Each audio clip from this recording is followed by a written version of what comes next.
Welcome to Small Town Times. We're going to be talking about sports tourism today. We have here the local sports tourism guru, Larry Tougas, and we have former councillor Dave Mendicino, who was involved with setting up, laying down the foundation for the city to focus in on it a little bit more when Larry started working at the city after 2012, right? Correct. Yeah, After the election. Yeah. So welcome, guys. Thank you. Right, Thank right you. on. Thank you. Right off the bat, Larry, this is a little bit of an aside, but it's connected. The city's looking for about ready to go forward with trying to find somebody to build a twin pad for $52 million, right? So we're going to see how that goes. And we've had some discussions before, but I want to revisit them on what you originally thought was the better idea for the community center and why.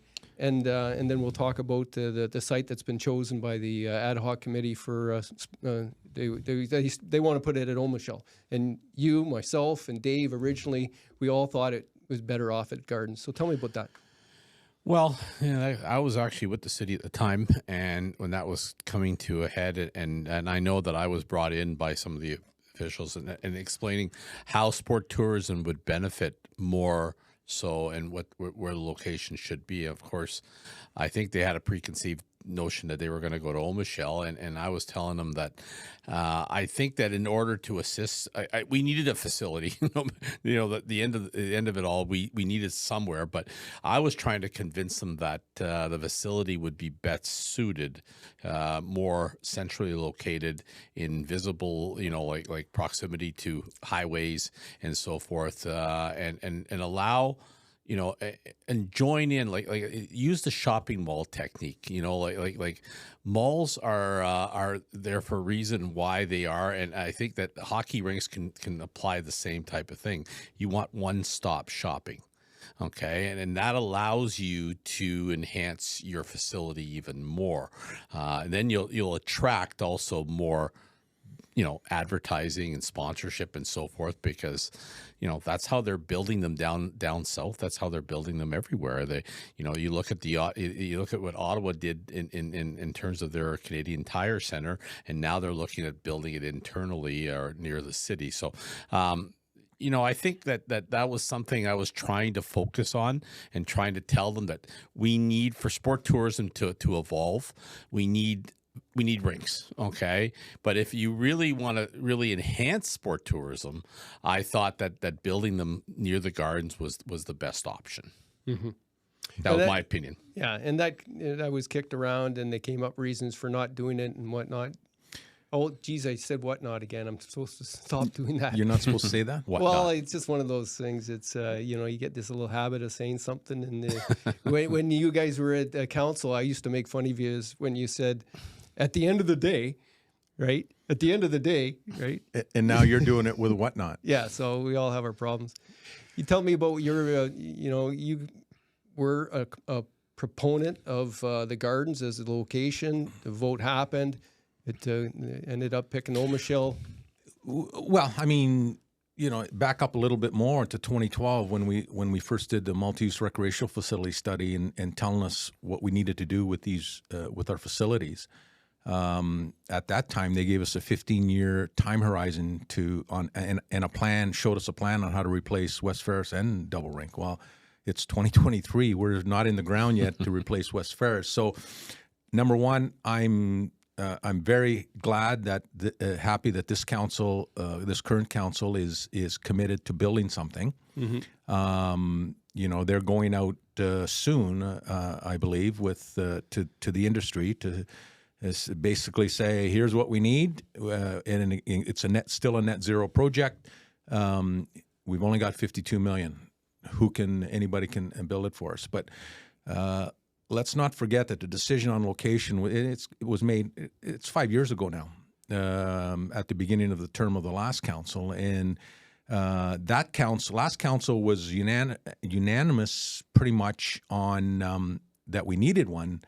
It was split on location. And I was on the wrong end of that vote, 6-5. There was 5 of us that believed it should go to the Gardens. But At the end of the day, it's a 1 or 1A for me. Omashell is got its attractions too, right?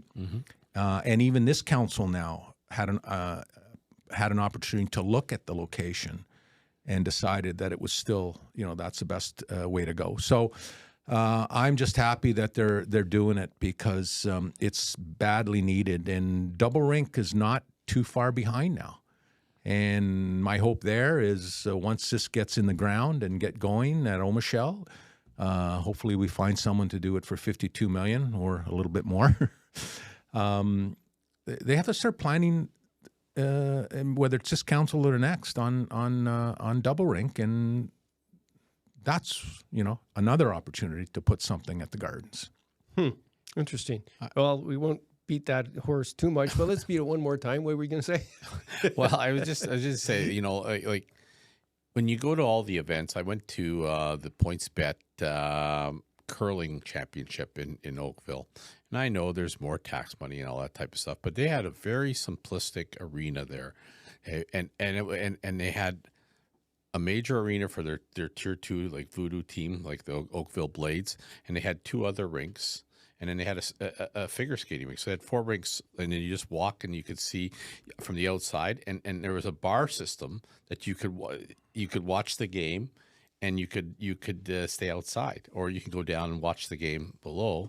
And they had concessions open, and you could basically, and they had a restaurant in between 2 of them, so you could watch. It just to me, that allows, like when I'm going to a tournament or I'm going to that event, I don't really have to go out. Yeah. I can stay right there. You just park your car and watch your kid play or watch some curling.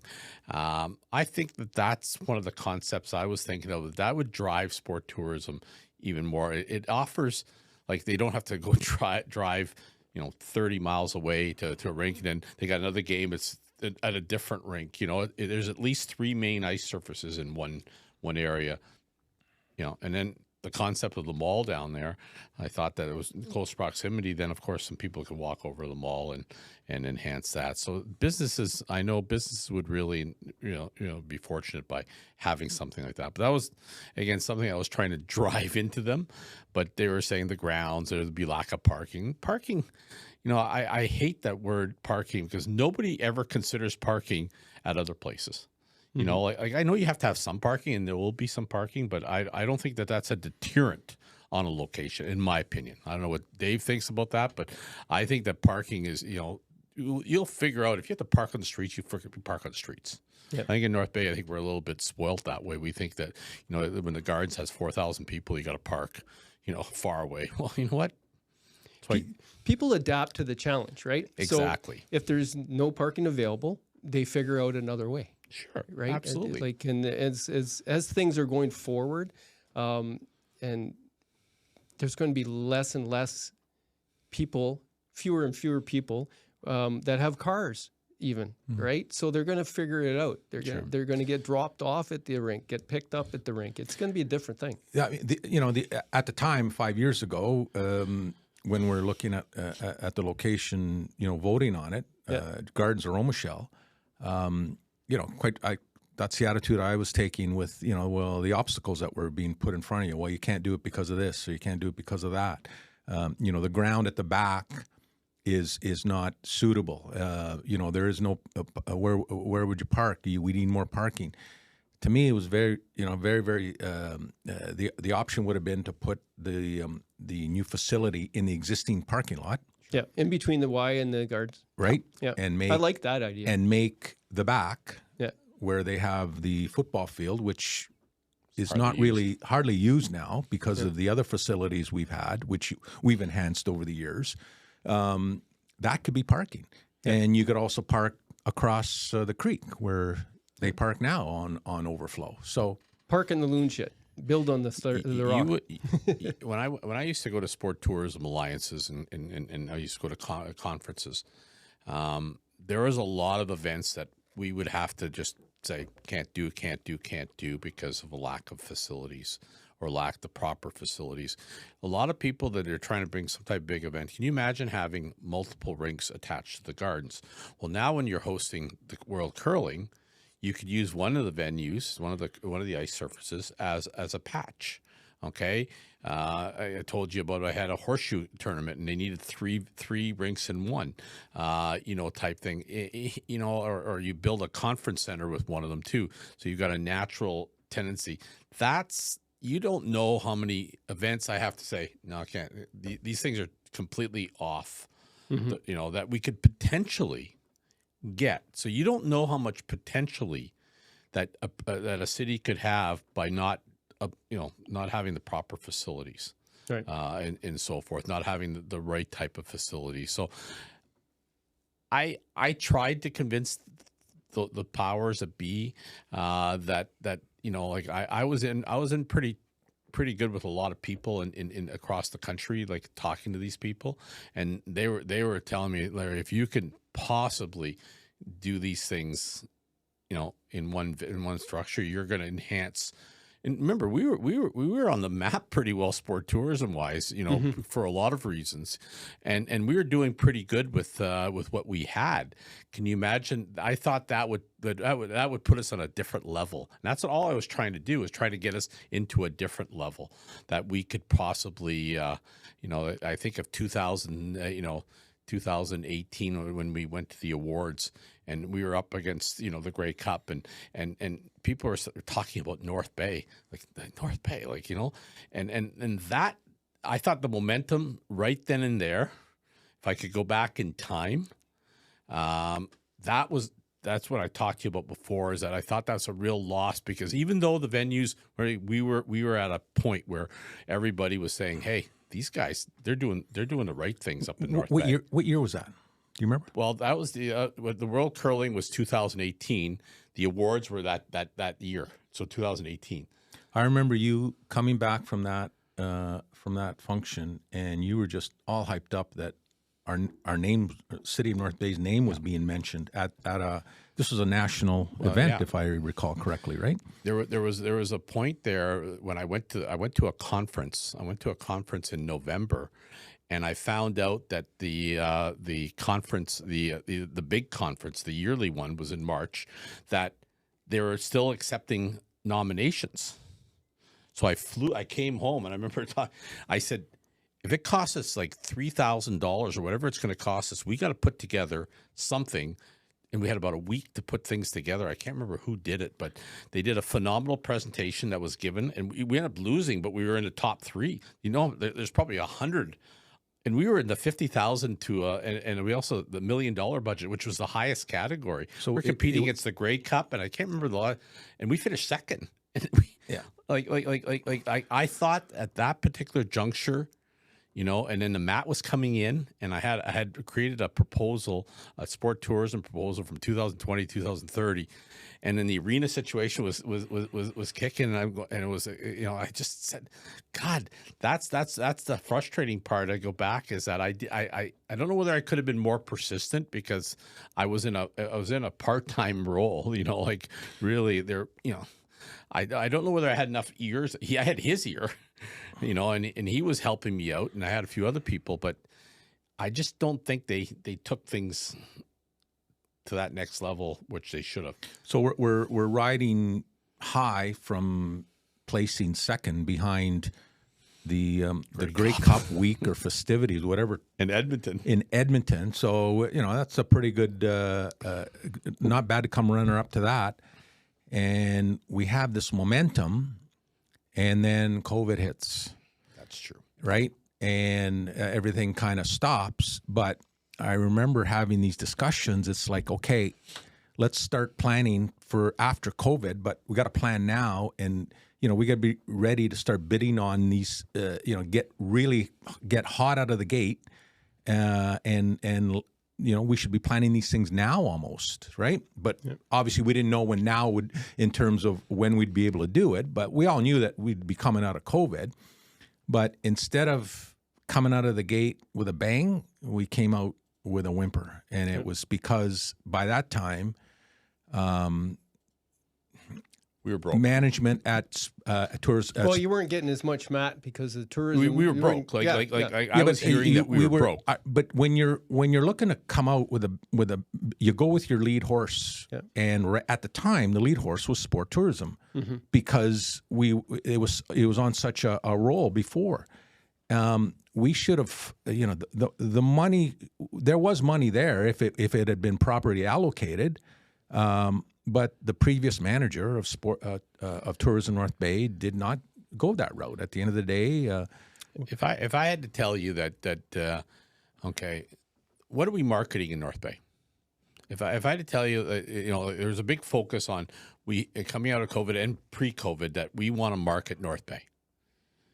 My question to you and my question to them was, what are we marketing? What are we marketing? We have a proven commodity that's out here. And I use the analogy that I'm the offensive coordinator. I want to throw the ball. I got the head coach that wants to run the football, but we're not successful at it. Or it's not going to work. This is going to work. Okay. So again, like Dave said, let's drive the horse that's getting us to the next level. And I know that's going back, but to me, that's when I talked last time, was a lost opportunity. Right. I think that, we used to talk a lot and so forth, is that focus was on marketing. Focus was on, you were involved in it too to some degree. Yep. But focus was about blogs. I use the old fishing analogy, throw as many lines out there and hopefully people will come to North Bay because we have clean air and we have, great lakes, which we do. I'm proud of that. But you don't need to spend a lot of money, I don't know the exact dollar, on that, when all I was asking for was funds to enhance and buy events. Right. Because that's what I told you last time. They said the major areas were doing exactly what he was saying about, we're gonna wait and we're gonna buy things, and we couldn't buy things because we had no money. Yeah, I think from my recollections in dealing with Steve Drini, there was a lack of revenue because of the mat, because of the hotels being shut down, basically not shut down, but there wasn't people to come. No one was allowed to go. There was provincial money that was allowed to market for existing internals. So to keep tell people that lived here that there was lots of things for them to do around here. So you were basically, instead of throwing lines out, you're just basically staycation kind of thing. That's why the magazine got the newsletters. Tourism North Bay put a few newsletters together through the magazine, and that was because I think they had provincial money that needed to be spent on marketing. Sure. Yeah, and that's fine. Yeah. And that's always been kind of like our bread and butter is destination marketing, right? Yeah. When I say bread and butter, we've had success with it before. The current manager, Tanya Bedard, and her staff right now are doing an awesome job of marketing North Bay. Hey, come here. Here's what we've got happening. Like it's constant. Yep. So, and that's great. But I've always felt that tourism for North Bay anyways, there should be two components, that component and the sport tourism component. Sport tourism is an entity in my mind on itself because it has that much potential. And now that, Matt Rabideau is over at Tourism North Bay, he's doing a great job, but sport tourism is just a component of his role there. Yeah, it's part of his role. Yeah. There should be someone full-time with a budget to go out and travel wherever they have to travel, go to whatever conference they have to go, like Larry used to do, and that's where you drum up the business. You got to go out and get it. And the facilities we have are, for a city of 53,000 people, we have 4 artificial turf fields. Mm-hmm. Are we out beating the bushes to see if there's tournaments out there that would really find that attractive? We also have 3 really good baseball diamonds too. Like I was really trying to make a pitch for softball, national slow pitch softball. I like that pun. That's good. I like that. Eh? You're making a pitch for slow pitch. That's good. Oh, okay. Yeah. I didn't. Yeah. But whatnot. Shut up. But no, I tended to, like Dave says, like you got this beautiful facility. You're going to have 2 rinks there at Michelle. Okay.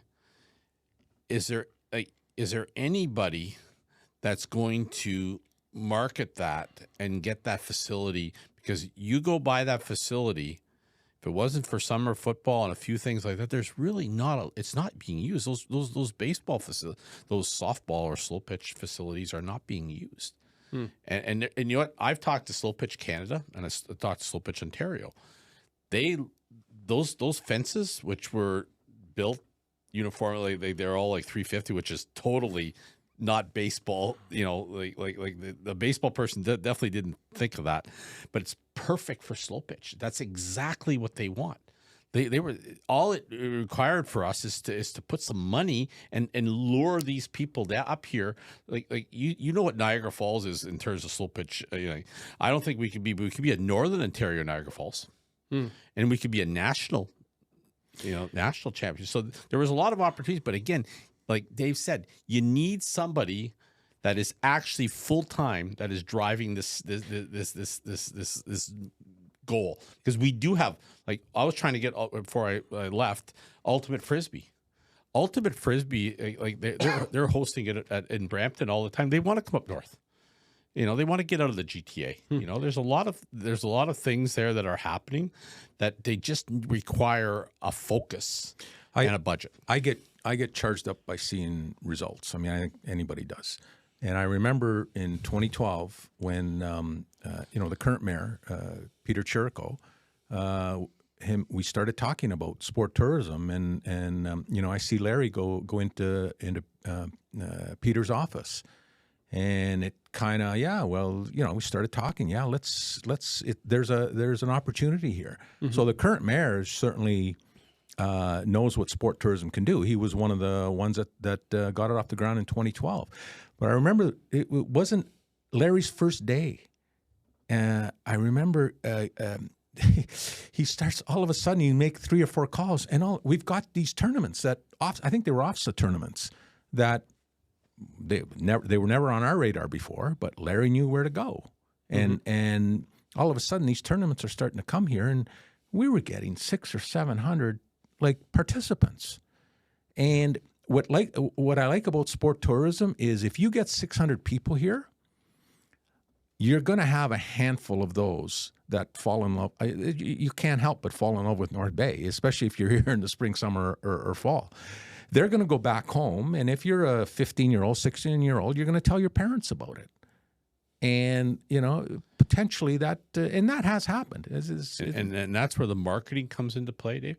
That, to me, is once you get them here, you market Nipissing. If they're youth, you market Nipissing, you market Canada, you market our city to the parents, like we hosted a Legion, you market people. And when we have these events, there was nobody from the marketing that would actually be at the event. They'd be out trying to get more events. Well, we actually had them. When curling's here, like I was out marketing North Bay. I was the one saying, "Here, go eat here, do this." I was kind of like but that's what to me is, once sport tourism was getting them here. That's what they don't have anymore as much as they did. And once you get them here, that's when your marketing comes into full scale. Market North Bay and say, come back to North Bay. Or I know Kingston, they had a golf package. The Kingston Tourism Board had a golf package for the summer. You just sign up if you fill this survey and stuff like that, and then they get them back, right? Yep. They get them back. Like there's a lot of things there that come I actually into play. Interviewed a Nipissing University student that came here for the AAA OFSA in 27 basketball, Tajon Graham, and he said he'd never heard of, never been to, except for that of OFSA tournament. Tim Lowe was here with the interview, and he was involved with that tournament. Of course, he was on the OFSA. He was a feeder. Yeah, and the kid ended up. There was a couple other opportunities for him in basketball, and I guess a coach that he knew ended up here, and he was actually heading to Algoma University. Yeah, he was all signed up, and when the coach came here. He said, no, you got to come to Nipissing instead. And it was, of course, now he knew it was closer to Toronto. It's 3.5 hours. He never had been to the Soo, but it was an easy choice for him because the coach, right? But he had already been here. So it kind of backs up from what you were saying. You know, the Soo has a very aggressive, philosophy to things in sport tourism and so. But look what they're battling location wise. But you see, they go after events because, like OFSA, when you get an OFSA event, they have to come. Like Fort Francis was the hockey mecca because every second, third year they'd host OFSA. Well, you know what? People like that was a real expense for people to have to go all the way up there. But you know what? OFSA doesn't discriminate where you are, what location you are. Yeah. While some other events will say, you know what? We don't really want to come to North Bay. It's not close enough. Yeah. I don't know how people know this, but we almost lost the World Curling 2 years prior. We did the bid, and they were saying that they didn't know whether North Bay would be a good location. You know, never hosted a major curling event and so forth. They were going to go back to Swift Current because Swift Current they knew was going to be successful. And it's all because sometimes, now we host, now they come after us. You know what I mean? Right. So like you become that next level, and that's what I keep reiterating on, that we were there, like we people, and we still can be there, Dave. It's just a matter of taking it to another level. I've lost count of the over the years, the number of times I've heard stories about people that have come to North Bay by whatever means. Sport tourism being one of them, and them falling in love with the city and eventually relocating here. The sport tourism component, it's one thing, you get them here and it's instant economic impact because you've got 500, 400 number of people here, but the lingering effects could come into play as well. And you talk to someone like a Nikki Kretchan from Gym Tricks. I remember her phoning me going, Dave, we need this facility. I could bring the competition I could bring here if we had the right facilities. And her events, you're talking about 1,000 plus individuals, right? For 21 years. And she just got, one of her frustrations was because she was forced to have to always go to Nipissing, and Nipissing is a hard venue to get, right? So this opportunity right across the street from Gym Tricks, she said, Larry, I could bring in provincial and Canadian championships if I have 2 rinks like this. They could run, and it's pretty expensive at Nipissing and stuff like that. She grew tired of not having the proper venue for her to do her event. Yeah, I remember talking to her. What happens is that event falls and then doesn't get run again. But I think if there was something that was built by now, who knows? And all you need is her to run one, and then she passes it on to somebody. But there's a lot of great people in North Bay. There's a lot of champions that have done a lot of things that you could hang your hat on. That other than the Rick, we all know Rick Miller and stuff like that. But there's a lot of people that I used to be able to go and hunt down. I say, oh, you got Dave Dale, maybe I'll get an M&A contact, you know what I mean? Just utilizing the right people, but you need somebody to be able to do that. Okay. My connection started with schools. Well, of course, Tim Lowe and I became really, really tight because I would go, Tim, he'd go advocate all our thing. I'm going to get this and this, this one. All my former students said, you're going to run this event. You're going to run this event. You're going to run this event. And all they cared about was the fact is that potentially money-wise, they could make money to fund their program.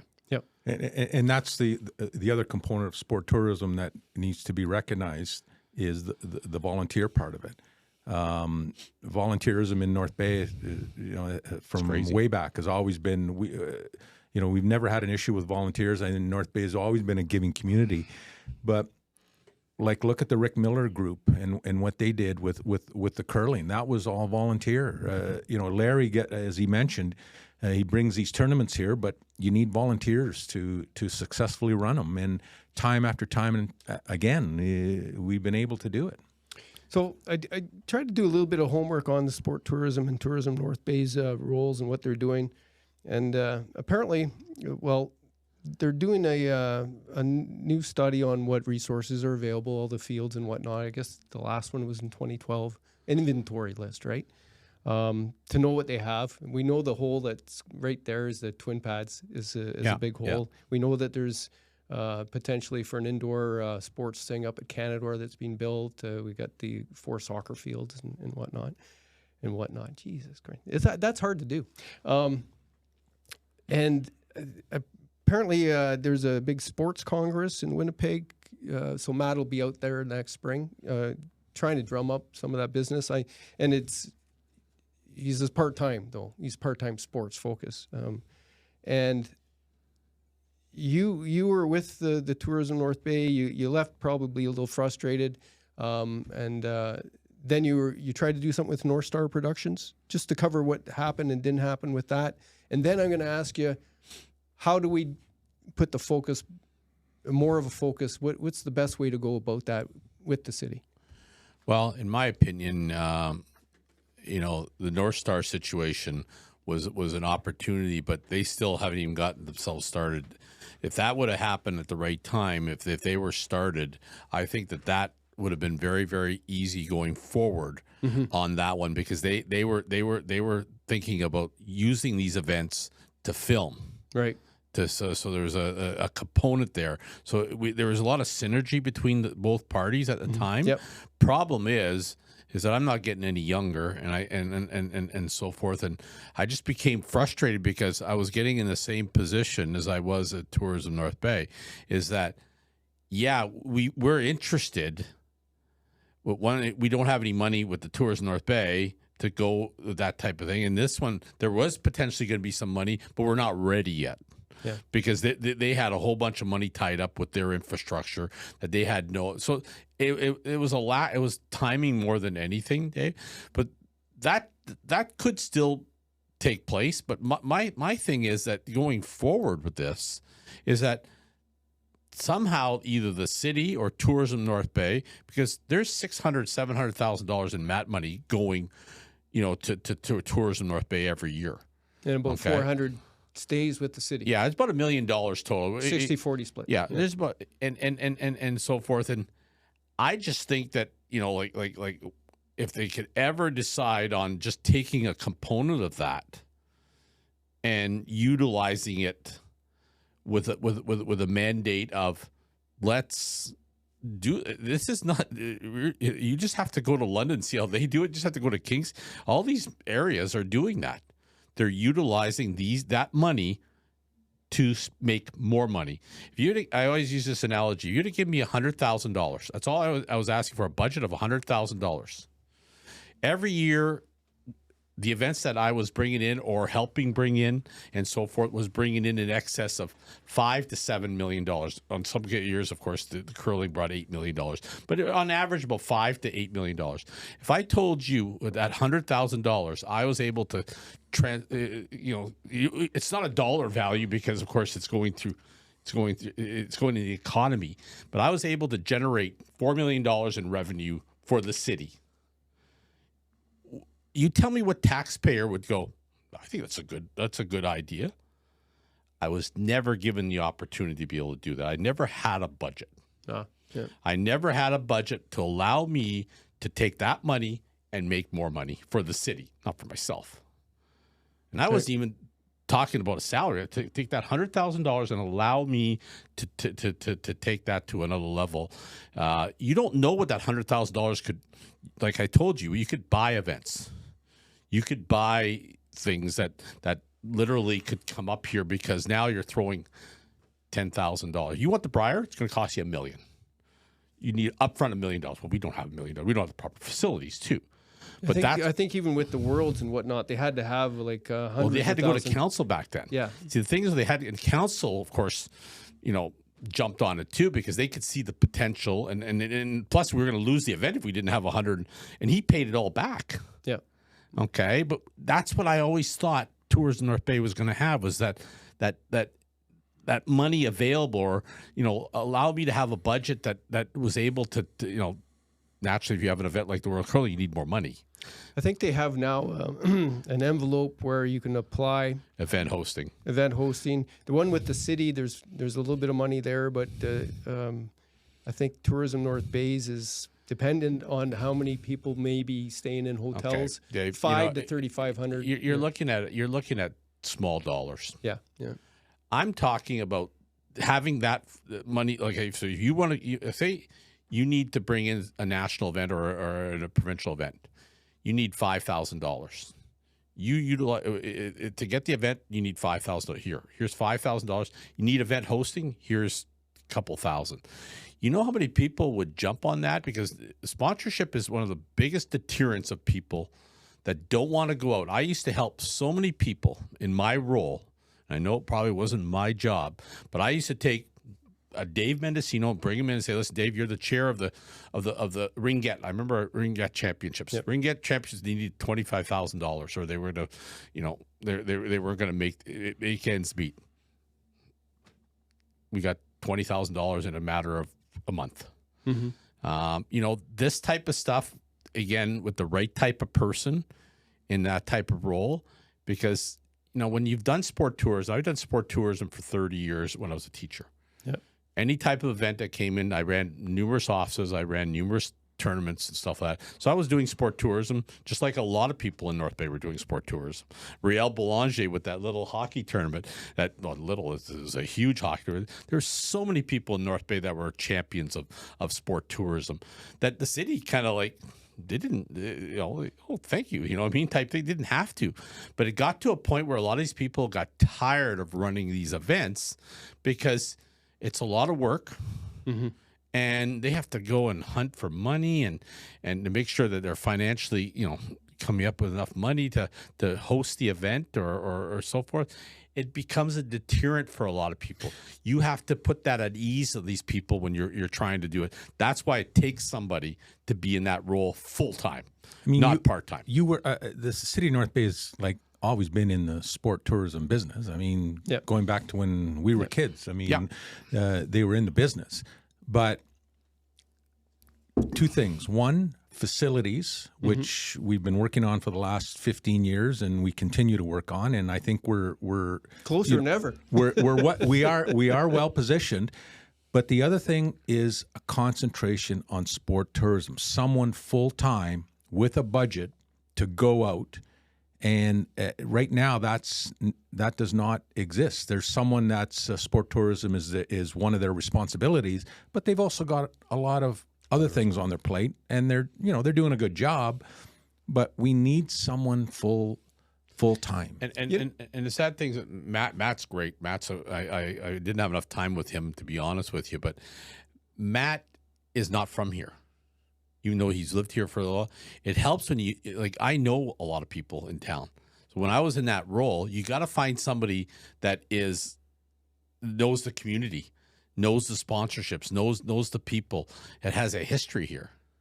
I'm not saying Matt can't do it or can't become that if that's a focus, but you need somebody that has a little bit more experience. I'm sure he'd be the first one to admit plus he's got other responsibilities too, which make it really difficult. Well, I'm just getting an idea here. Scary. Yeah, that's scary.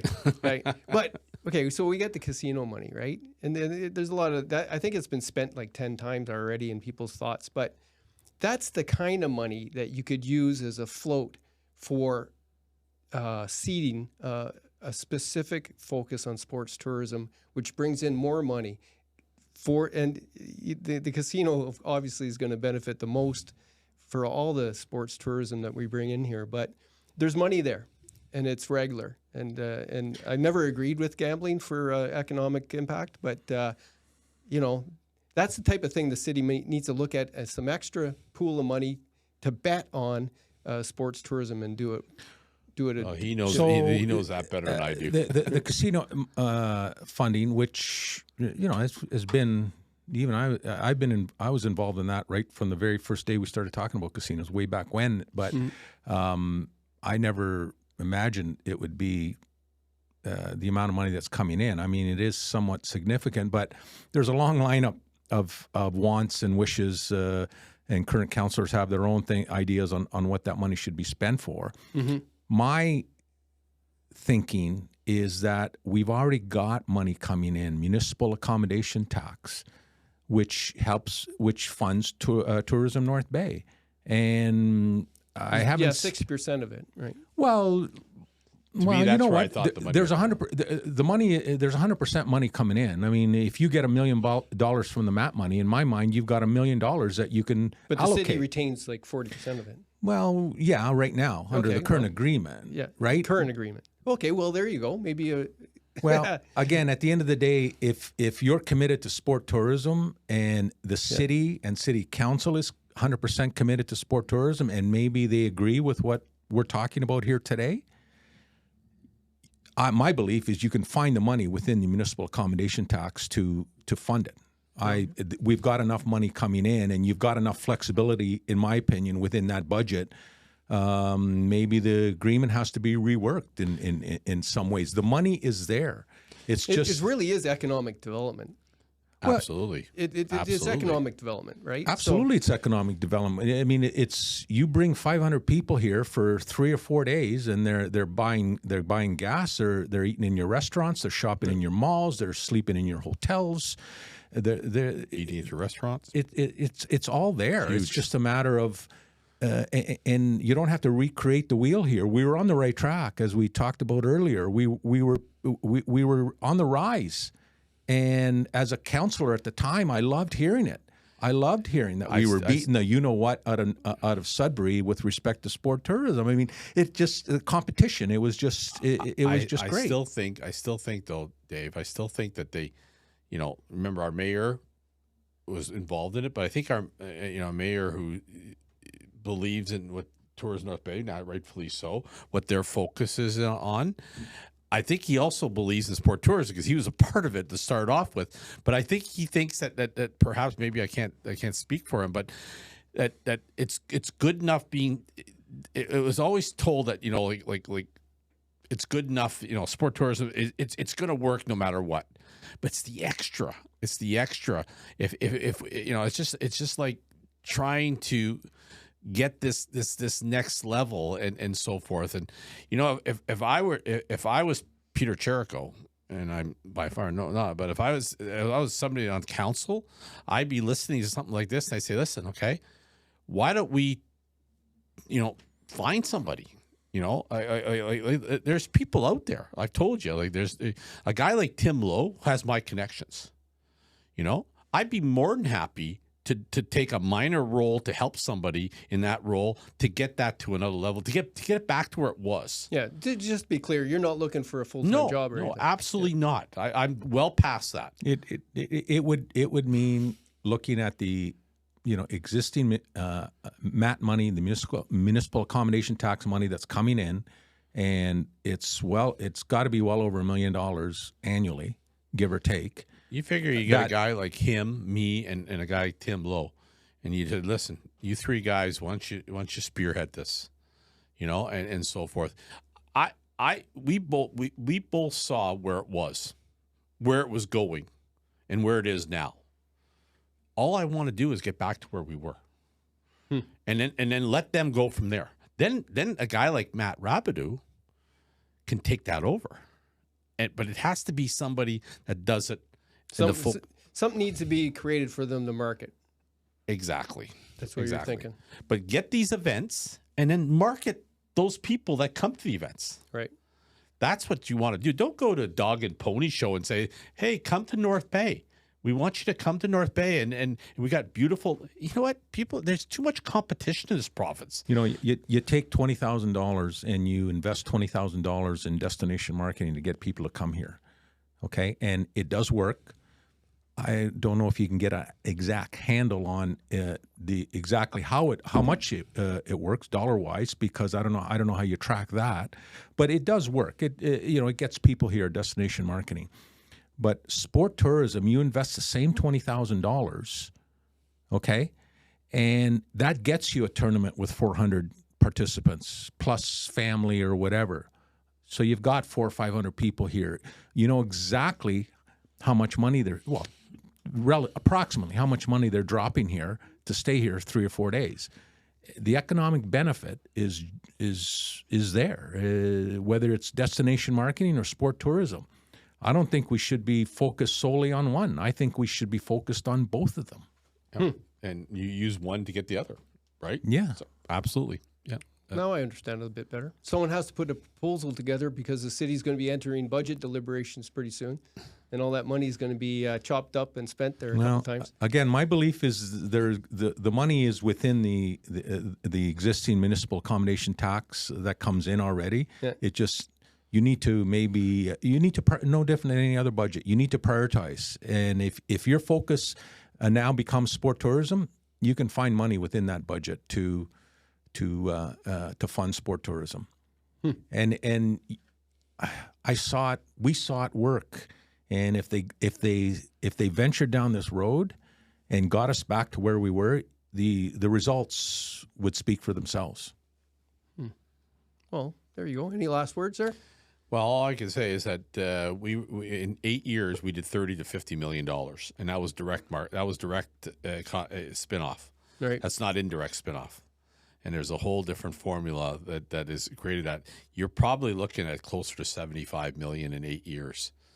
And I'm talking about everything, like whether it's hotels, all Gross the stuff spend from tourism yeah, events. And there's tax involved, wages. There's a whole different scenario how to do it. I only did direct spending. I didn't do indirect because indirect's too difficult for a simpleton like me. Okay, but direct spending was easy. I just go to a team and say, listen, how many days did you stay here? Where'd you stay? How many rooms? Did you go eat 3 meals a day? Yeah. So you just do. There's formulas for that. Mm-hmm. It's very easily done. I used to spend a lot of time doing numbers because I thought numbers built momentum, which they did. But the momentum's been lost because, it was successful. So why do we have to work at it? Yeah. I think of my old coach, Tuffy Knight. He used to always say, like, we're working on, we didn't run the ball well, so we're going to work on running all week. And then I would say, listen, we got to throw the ball a little bit. And okay, we'll work on that. And we don't, we wouldn't be successful at it. He goes, well, we got to stop doing that. We got to go back to running. That's right. You were coached by Tuffy Knight at Warford Laurier University. I was coached for 5 years by Tuffy Knight. Were you not because interviewed? he reminded me a little bit of Steve. His mindset was marketing, tourism marketing. There was nothing else, and his focus was on that. So you played for them. Were you not, after a game, interviewed by Dick Beddoes one time? We got to stop talking about that stuff. They could have used you against the Western. That's 40, 50 years ago, guys. Give me a break here. But the bottom line is... I know, but you could have been a consultant on the sidelines anyway. I always had to try to convince people that, you're successful at something because you invest in it. And that my whole thing is that I couldn't find anybody to invest in sport tourism.